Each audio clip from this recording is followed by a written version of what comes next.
Hello guys, welcome to daily current capsule. This is Divyansh और आज इस वीडियो में हम डिस्कस करेंगे सितंबर महीने के करंट अफेयर्स का पहला पार्ट।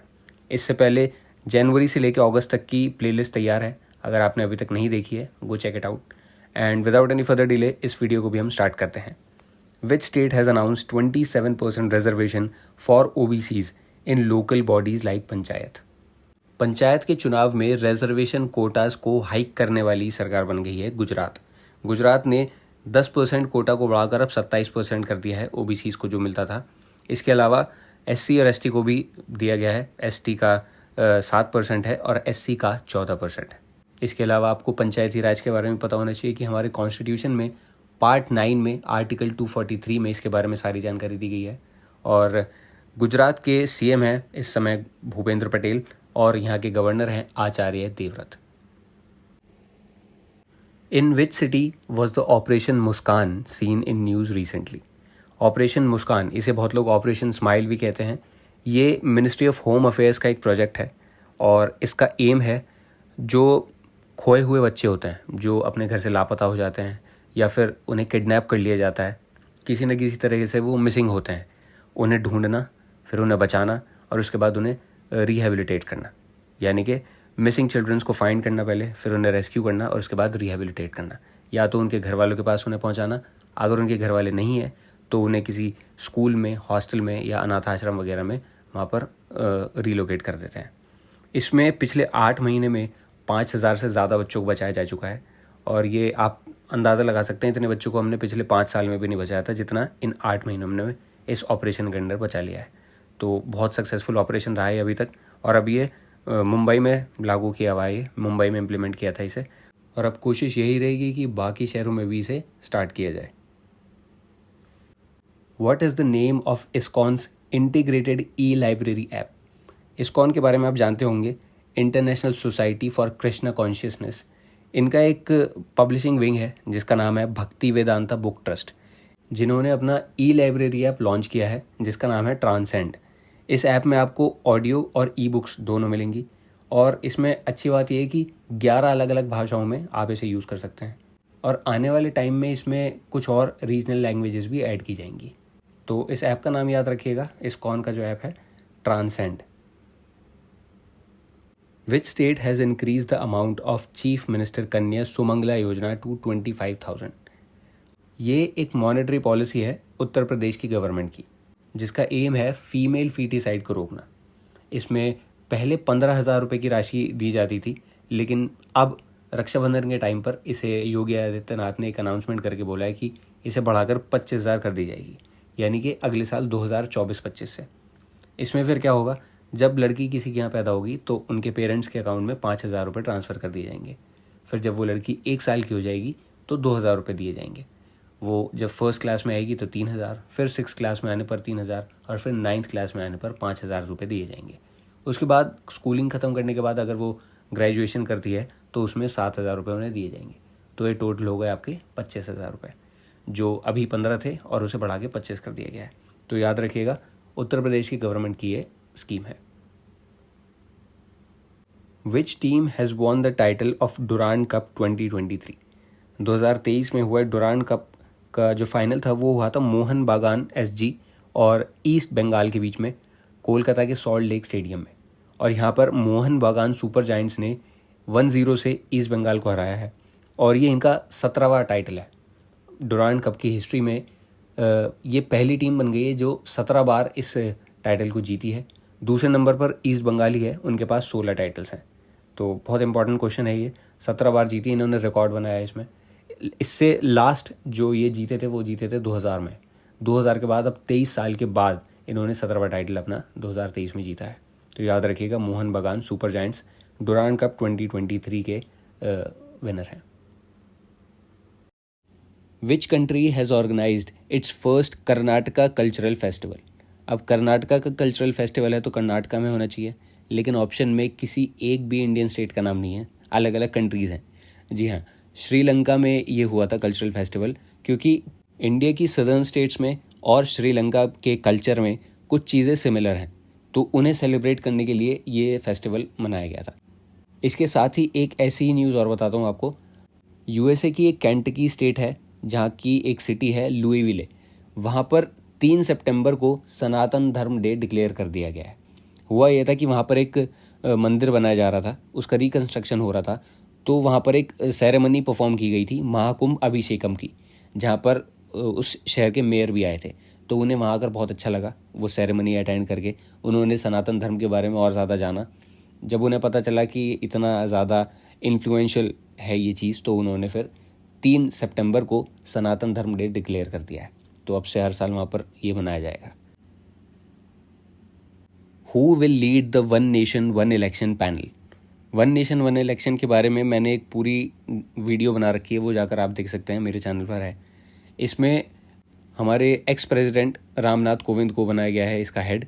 8 मेंबर्स की कमेटी होगी ये, जिसमें आपको होम मिनिस्टर अमित शाह मिलेंगे, कांग्रेस के लीडर अधीर रंजन चौधरी, राज्यसभा एमपी गुलाम नबी आज़ाद, हरीश साल्वे, संजय कोठारी और हमारे 15th फाइनेंस कमीशन के जो चेयरमैन थे एनके सिंह, ये सब आपको मिलेंगे। टोटल मिला के 8 जनों की ये कमेटी बनी है, जिसे हेड करेंगे हमारे ex president Ramnath Kovind.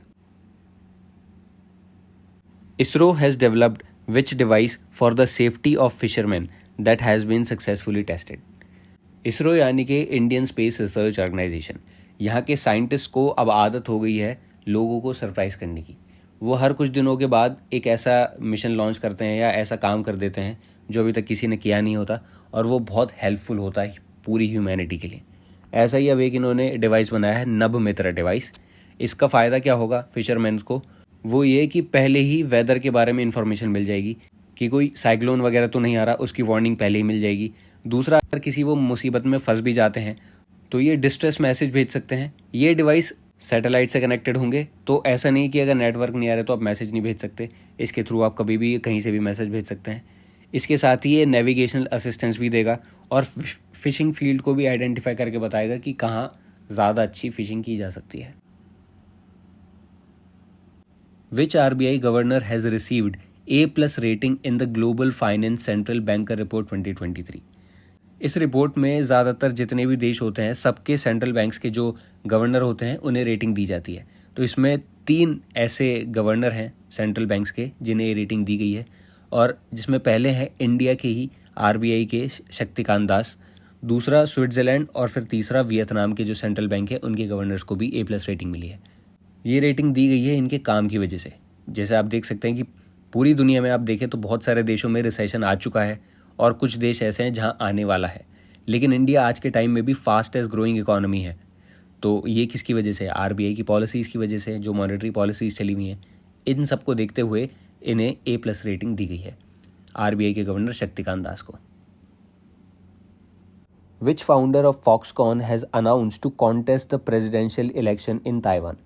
Foxconn के बारे में आप जानते हैं कि सेमीकंडक्टर बनाने वाली कंपनी है ताइवान की, काफ़ी बड़ी कंपनी है। तो इसके जो फाउंडर हैं वो बिलियनियर हैं टेरी गोऊ, और ये इलेक्शन लड़ना चाहते हैं, प्रेसिडेंट बनना चाहते हैं। हालांकि जो बाकी 3 कंटेंडर हैं प्रेसिडेंशियल इलेक्शन में उनसे काफ़ी पीछे हैं, लेकिन अब जब इंसान के पास पैसा होता है तो वो कुछ भी कर सकता है, चुनाव तो लड़ ही सकता है, इसलिए चुनाव लड़ रहे हैं। इनका कहना है कि मैं ताइवान को अगला यूक्रेन नहीं बनने देना चाहता, इसलिए मैं प्रेसिडेंट बन के ताइवान को बचाऊंगा। तो इनका नाम याद रखना कि ये फॉक्सकॉन के फाउंडर हैं, अब ये न्यूज़ में आ चुके हैं। प्रेसिडेंट तो वैसे नहीं बनेंगे, लेकिन हाँ अब आ चुके हैं न्यूज़ में, तो आपसे पूछा जा सकता है कि फॉक्सकॉन के फाउंडर कौन है। Which city has got India's first solar roof cycling track? ये साइकिल ट्रैक 100 करोड़ रुपए में जाके बनाया है, और इसे बनाया है हैदराबाद में। ये 23 किलोमीटर का स्ट्रेच होगा, 3 लेन वाला साइकिल ट्रैक बनाया है, जिसमें ऊपर से इसे पूरा कवर कर रखा है सोलर पैनल से। तो नीचे आप साइकिल चलाएंगे और ऊपर से बिजली बनती रहेगी। ऐसा साउथ कोरिया में होता है यूजुअली, उसकी देखा देखी इसे यहाँ पर बनाया गया है। काफ़ी सुंदर ट्रैक बनाया है, 100 करोड़ रुपए लगे हैं तो सुंदर ही बनेगा। अब ये साइकिल भी काफ़ी ज़्यादा फैशन में है आजकल। आपने देखा होगा कि हरियाणा के CM मनोहर लाल खट्टर जो थे, उन्होंने भी करनाल को कार फ्री ट्यूसडेज डिक्लेयर कर दिया है कि अब से ट्यूसडे के दिन वहाँ पर कार नहीं चलाई जाएगी। अगर आपको कहीं जाना है ऑफिस वगैरह तो आप साइकिल यूज़ करें। अगर उन्होंने बोला कि अगर मैं भी कभी ट्यूसडे वाले दिन करनाल आया तो मैं साइकिल ही यूज़ करूँगा, कार से नहीं आऊँगा। तो याद रखिएगा, कार फ्री ट्यूसडे करनाल में मनाया जाएगा, और first solar roof cycling track बना है हैदराबाद में। Which actor has been nominated as the chairman of film and television institute of India.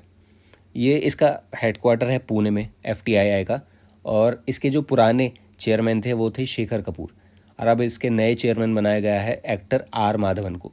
अभी हाल ही में इनकी नई मूवी आई थी रॉकेटरी द नाम्बी इफेक्ट, काफ़ी अच्छी मूवी थी, अगर आपने नहीं देखी है तो जाके देखिएगा एक बार। इसे 69th नेशनल फिल्म अवार्ड्स में बेस्ट फीचर फिल्म का अवार्ड दिया गया था, और ये इन्होंने उसमें एक्ट भी किया है और ये डायरेक्टर भी थे उसके, और इसके बाद ही इन्हें नॉमिनेट किया गया था इस पोजीशन के लिए, और अब इन्हें बना दिया गया है प्रेसिडेंट FTII का। Who has unveiled the world's first 100% ethanol fuelled car. हमारे जो road transport and highways minister हैं नितिन गडकरी, उन्होंने इस कार को लॉन्च किया है, और ये टोयोटा की इनोवा कार है। टोयोटा वालों ने बनाया है ये 100% इथेनॉल पे चलने वाली। इससे पहले जो भी गाड़ियाँ बनती थी उनमें हमें थोड़ा बहुत पेट्रोल वगैरह मिक्स करना ही पड़ता था, लेकिन ये गाड़ी पूरा 100% इथेनॉल पर ही चलेगी। अब इसके फ़ायदे क्या हैं वो मैं आपको बताता हूँ। इथेनॉल पर चलेगी तो इथेनॉल कोई फॉसिल फ्यूल को बर्न करके बनाया नहीं जाता, इथेनॉल बनता है गन्ने से। तो जो गन्ने की फसल है आगे जाके वो महंगी हो सकती है, उसके रेट बढ़ सकते हैं, तो किसानों के लिए बहुत फ़ायदेमंद है। दूसरा, जो हम ऑयल इंपोर्ट करते हैं बाहर से, वो आज के टाइम में 16 लाख करोड़ रुपए खर्च करते हैं उस पर, इससे भी ज़्यादा हो जाते हैं। तो जब गाड़ियाँ इथेनॉल पर चलेंगी तो हमें ऑयल इंपोर्ट नहीं करना पड़ेगा, कितने सारे पैसे बच जाएंगे। अब इतने सारे पैसों से हमारे जो नेता लोग हैं वो कितने अमीर हो सकते हैं। मेरा मतलब है कि इंडिया में हम कितने सारे डेवलपमेंटल प्रोजेक्ट शुरू कर सकते हैं, मेरा मतलब यही था। तो आप देख लीजिए, अब टोयोटा इनोवा गाड़ी है जो 100% इथेनॉल पर चढ़ने वाली है, और जिसे लॉन्च किया है नितिन गडकरी ने। Who has won the Italian Grand Prix for a record 10th consecutive race. 10 लगातार रेसेस जीती हैं मैक्स वर्स्टेपन ने। इस सीज़न में वो 12 रेसेस जीत चुके हैं 14 में से, जो बाकी की 2 हैं वो जीती हैं सर्जियो पेरेज ने। सर्जियो पेरेज ने एक अज़रबैजान वाली और एक सऊदी अरेबिया की जो ग्रैंड प्रिक्स हुई थी, वो दोनों रेसेस सर्जियो पेरेज ने जीती हैं। इसके अलावा जितनी भी हैं, चाहे बहरीन है, ऑस्ट्रेलिया है, मायामी है, Monaco, Spain, Canada, Austria, great Britain, Hungary, Belgium, Netherland और अब इटली, टोटल 12 रेसेस वो अभी तक जीत चुके हैं, लेकिन 10 कंसेक्यूटिव रेसेस उन्होंने जीती हैं। और इसके साथ ही उन्होंने सेबेस्टियन वेटल का रिकॉर्ड तोड़ दिया है। उनका रिकॉर्ड था 9 कंसेक्यूटिव रेसेस का, और इन्होंने तोड़ के अब 10 का बना दिया है अपना। World Sanskrit day 2023 is celebrated on. इस साल वर्ल्ड संस्कृत डे सेलिब्रेट किया गया था 31 अगस्त को। 31 अगस्त को ये हर साल नहीं मनाया जाता, इस बार इसलिए मनाया गया क्योंकि इस दिन श्रावण मास की पूर्णिमा थी। ये हर साल श्रावण मास की पूर्णिमा वाले दिन मनाया जाता है। ये आप इससे भी याद रख सकते हैं कि जिस दिन रक्षाबंधन हो उस दिन वर्ल्ड संस्कृत डे मनाया जाता है, क्योंकि रक्षाबंधन भी पूर्णिमा वाले दिन मनाया जाता है। इसे सबसे पहले 1969 में बनाया गया था, और इसे मनाया जाता है ट्रिब्यूट देने के लिए, क्योंकि इस दिन होती है बर्थ एनिवर्सरी पाणिनि की। पाणिनि के बारे में आप जानते होंगे, ये एक संस्कृत स्कॉलर थे, ग्रामेरियन थे। इन्होंने बहुत सारी बुक्स भी लिखी हैं, और उनसे रिलेटेड क्वेश्चंस भी आते हैं एग्जाम में कि अष्टध्यायी किसकी बुक थी। अष्टध्यायी पाणिनि ने लिखी थी। संस्कृत ग्रामर इन्होंने लिखी है, तो बहुत सारी बुक्स इन्होंने लिखी हैं। तो ये इंपॉर्टेंट क्वेश्चन है, इसे याद रखिएगा। वर्ल्ड संस्कृत डे 31 अगस्त को हमने सेलिब्रेट किया था। Who has been appointed as the new chairperson of railway board. ये बहुत इंपॉर्टेंट क्वेश्चन है, क्योंकि रेलवे बोर्ड का चेयरमैन और CEO एक ही आदमी को बनाया जाता है, और इस बार जिसे बनाया गया है वो आदमी नहीं औरत है। जया वर्मा सिन्हा ये फर्स्ट वुमेन CEO बनी है रेलवे बोर्ड की। इनसे पहले थे अनिल कुमार लाहोटी, उन्हें सक्सीड करके इन्हें बनाया गया है Jai Verma Sinha. Arunachal Pradesh league has been organized in which state और union territory. Arunachal Pradesh league है तो अरुणाचल प्रदेश में ही मनाई गई होगी, पर असल में ऐसा है नहीं। इसे ऑर्गेनाइज़ किया गया है न्यू दिल्ली में। ये क्रिकेट को बढ़ावा देने के लिए है नॉर्थ ईस्टर्न स्टेट्स में। वहाँ पर फुटबॉल ज़्यादा खेली जाती है, क्रिकेट के प्रति उतना रुझान नहीं है लोगों का। तो BCCI ने, अरुणाचल क्रिकेट एसोसिएशन ने, इन लोगों और कुछ स्टेट बॉडीज़ ने मिलकर इसे ऑर्गेनाइज़ किया था न्यू दिल्ली में। विच medal did Neeraj Chopra win in the Zurich diamond league championship 2023। अभी ज्यूरिक यानी स्विट्जरलैंड में डायमंड लीग हुई थी, जिसमें इनकी सेकंड पोजीशन आई थी। इन्होंने सिल्वर मेडल जीता था। इनकी बेस्ट थ्रो थी 85.71 मीटर्स की। इसके अलावा आपको दोहा डायमंड लीग का याद होगा, उसमें इन्होंने गोल्ड जीता था। इसी साल वर्ल्ड एथलेटिक्स चैंपियनशिप हुई थी बुदापेस्ट में, वहाँ पर भी उन्होंने गोल्ड जीता था। और आज के टाइम में नंबर 1 रैंकिंग जो होल्ड करते हैं एथलेटिक्स में, जेवलिन थ्रो में, वो भी नीरज चोपड़ा ही हैं। इसके अलावा इन्हें 2018 में अर्जुन अवार्ड भी मिल चुका है, 2021 में मेजर ध्यानचंद खेल रत्न अवार्ड भी मिल चुका है और 2022 में पद्मश्री भी इन्हें मिल चुका है। और ये 2021 में टाइम्स ऑफ इंडिया के sports person of the year भी रह चुके हैं। तो नीरज चोपड़ा से रिलेटेड ये सारे पॉइंट्स याद रखिएगा, इनसे रिलेटेड क्वेश्चंस पूछे जाते हैं एग्जाम्स में। India and which country have signed a memorandum of understanding to promote cooperation in civil aviation. Civil aviation के सेक्टर में कोऑपरेशन बढ़ाने के लिए इंडिया और न्यूजीलैंड ने एक अग्रीमेंट साइन किया है। इंडिया के सिविल एविएशन मिनिस्टर कौन है? ज्योतिरादित्य सिंधिया, इन्होंने इस पर साइन किया था। और इसके अलावा न्यूजीलैंड के बारे में आपको पता होना चाहिए, एक आइलैंड नेशन है जिसकी कैपिटल है वेलिंगटन और इसके प्राइम मिनिस्टर हैं क्रिस हिपकिंस।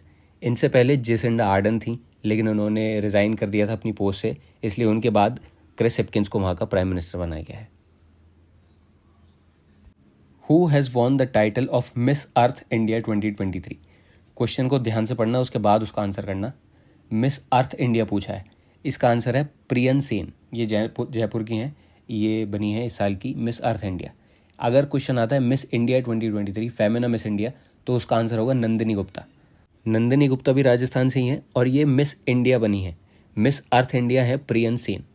मिस वर्ल्ड 2023 का भी अब होने वाला है, ये दिसंबर में होगा और कश्मीर में इसे ऑर्गेनाइज़ किया जाएगा। ये क्वेश्चन भी आपसे पूछ सकते हैं कि मिस वर्ल्ड इस बार कहाँ पर ऑर्गेनाइज़ किया जाएगा, तो वो इंडिया में होगा, कश्मीर में।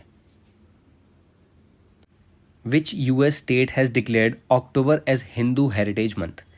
यूएस में बहुत ज़्यादा रुझान आ गया है अब हिंदू कल्चर को लेके, सनातन धर्म को लेके। जैसे मैंने अब बताया था आपको, केंटकी में भी सनातन धर्म डे डिक्लेयर किया गया है। ऐसी जॉर्जिया एक स्टेट है यूएसए में, जिन्होंने अक्टूबर को हिंदू हेरिटेज मंथ डिक्लेयर किया है। इसके पीछे रीज़न क्या है? एक तो अक्टूबर में नवरात्रि होती है, दिवाली आती है, तो बहुत ही ऑस्पिशियस ये मंथ माना जाता है। और इसमें महात्मा गांधी की भी बर्थ एनिवर्सरी आती है 2 अक्टूबर की, इसलिए इन्होंने अक्टूबर का महीना चूज़ किया था किसी और महीने के अलावा। अब जॉर्जिया ऐसी पहली स्टेट नहीं है जिसने ये काम किया है। जॉर्जिया के अलावा कई सारी यूएसए में ऐसी स्टेट्स हैं जो ये काम कर चुकी हैं, जैसे Texas, Ohio, new Jersey, Massachusetts, Florida, Minnesota, Virginia. ऐसी बहुत सारी स्टेट्स हैं जहाँ पर हिंदू रिलीजन को लेके लोगों में अवेयरनेस बढ़ रही है और वो इसे अपना रहे हैं। Which team has won the men's hockey 5S Asia cup title? ये इंडिया और पाकिस्तान के बीच में होता फाइनल इसका। 4-4 पॉइंट से ये मैच ड्रॉ हो चुका था और फिर पेनल्टी शूट आउट में 2-0 से इंडिया ने पाकिस्तान को फाइनल में हरा के ये ट्रॉफी अपने नाम की है। इसके अलावा वुमेंस का भी हुआ था ये Asia cup hockey 5S tournament, इसमें भी इंडियन टीम ही जीती है। इंडियन टीम ने थाईलैंड को हराया है वुमेंस में, और मेंस में इंडियन टीम ने पाकिस्तान को हराया है। तो मेंस और वुमेंस दोनों में ही हॉकी 5S एशिया कप के जो ट्रॉफी है इस बार की, वो इंडिया ही है। Which economist of Indian origin has won the presidential election of Singapore? Singapore में अभी प्रेसिडेंट के इलेक्शन हुए थे और उसमें थर्मन शनमुगरत्नम, ये इंडियन ओरिजिन के हैं और ये वहाँ के प्रेसिडेंट बने हैं। इन्हें 70% वोट मिले हैं। इनके अलावा 2 कैंडिडेट्स और थे, वो दोनों चाइनीज़ ओरिजिन के थे। उनमें से एक को 15% और एक को 13% कुछ वोट मिले हैं, और इन्हें थर्मन शनमुगरत्नम को 70% करीब वोट मिले हैं। तो वहाँ की जनता ने पहले से ही डिसाइड करके रखा था कि नहीं बनाएंगे। और सिंगापुर की कैपिटल सिंगापुर ही है, और यहाँ के जो प्राइम मिनिस्टर हैं ल्यू जेन लोंग, उनका भी नाम आपको पता होना चाहिए, न्यूज़ में रहते हैं, वो आते रहते हैं इंडिया भी। तो प्राइम मिनिस्टर प्रेसिडेंट दोनों आपको पता चल गए सिंगापुर के। सिंगापुर एक आसियान कंट्री है, आसियान 1967 में बना था, association of south east Asian nation, जिसकी 2023 में जो समिट हुई थी उसे होस्ट किया था इंडोनेशिया ने, और अगले साल जो होगी 2024 में आसियान की समिट, वो होस्ट करेगा लाओस। इंडिया आसियान का मेंबर नहीं है, तो ये आपको पता होना चाहिए। तो इसका आंसर था थर्मन शनमुगरत्नम, जो सिंगापुर के प्रेसिडेंट बने हैं। In which country archaeologist discovered a 3000 year old tomb of priests? Archaeologist को एक खुदाई करने के बाद एक टूम मिला है, मकबरा मिला है, ये मिला है पेरू में। ये सीधा सीधा क्वेश्चन आएगा, 3000 साल पुराने टूम कहाँ पर मिला है आर्कियोलॉजिस्ट को? तो पेरू में मिला है। पेरू एक साउथ अमेरिकन कंट्री है जिसकी कैपिटल है लीमा। पेरू फेमस है माचू पिचू के लिए। माचू पिचू आपने नाम सुना होगा इसका, 7 वंडर्स ऑफ द वर्ल्ड में एक वंडर है ये। साउथ अमेरिकन कॉन्टिनेंट में एक माउंटेन रेंज है जो पूरी दुनिया की सबसे लंबी माउंटेन रेंज है, एंडीज माउंटेन रेंज। उसमें ही 7,000 फीट अबव सी लेवल ये लोकेशन आपको मिलेगी माचू पिचू की, जो 7 वंडर्स ऑफ द वर्ल्ड में एक वंडर है। Warship Mahendragiri has been built by which ship builders limited. अभी कुछ दिन पहले ही इसे लॉन्च किया गया है शिप को, और मज़ागांव डॉक शिप बिल्डर्स लिमिटेड ने इसे बनाया है। मुंबई में इसके हेडक्वार्टर्स हैं। इसका नाम महेंद्रगिरी जो रखा है वो ईस्टर्न घाट्स में एक माउंटेन है महेंद्रगिरी के नाम से, जो ओडिशा में है, उसके नाम पर इसका नाम रखा गया है। और ये प्रोजेक्ट 17A के अंडर बनाई गई है, और इस प्रोजेक्ट के under stealth guided missile frigates बनाई जाती हैं, जो कि एक ये है महेंद्रगिरी। इसके अलावा ये और कई सारी ऐसे शिप्स बना चुके हैं, जैसे कि आपकी तारागिरी हो गई, नीलगिरी हो गई, उदयगिरी, ये भी सारी 17A के अंडर ही बनाई गई हैं। Okay, so this was the video. आपके 25 क्वेश्चन पूरे हो चुके हैं। 25 क्वेश्चन होते हैं लेकिन हम डिस्कस थोड़े से ज़्यादा कर लेते हैं। एक क्वेश्चन के अंदर ही 3-4 क्वेश्चन हो जाते हैं आपके। तो इन सारी वीडियोस को अच्छे से देखना, मन लगा के पढ़ाई करना, and I will see you in the next class.